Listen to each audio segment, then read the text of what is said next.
Hey there, welcome to Life Noggin. We live in a part of the solar system called the Goldilocks zone, where it's not too hot that all the water evaporates away, but it's also not too cold where it freezes instead. And unless you're an astronaut, the big spherical rock will be your home for life. But what if that home suddenly changed? What if in a split second the Earth doubled in size?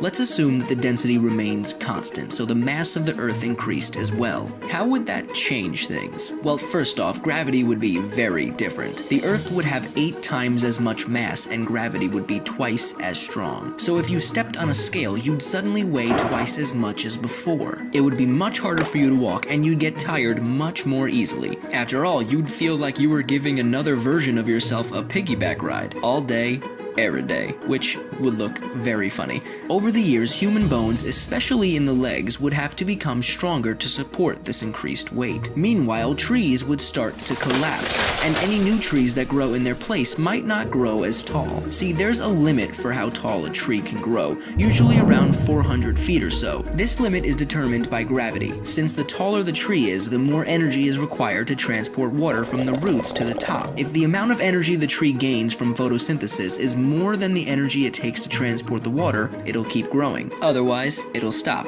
So, if the Earth suddenly got twice as big, trees like the California redwood may not be as impressive. Luckily, even though the gravitational pull of the Earth will be stronger, it still won't be enough to break the moon apart. See, in order for that to happen, the moon would have to be within the Earth's Roche limit. This is the minimum distance the moon can approach the Earth without being torn apart by tidal forces. This happens because the near side of the moon is pulled in harder than the far side. When the moon gets close enough to the Earth, the gravity holding it together is overcome by this cosmic tug. Inside that limit, Earth's gravity will tear the moon apart, giving us a ring like those around Saturn.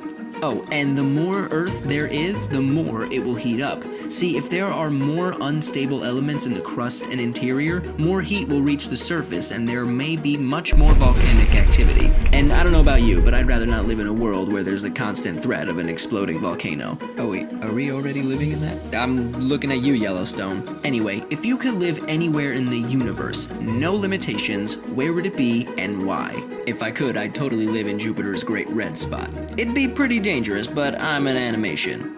I can totally handle it. Make sure you come back every Monday for a brand new video. As always, I'm Blocko. This has been Life Noggin.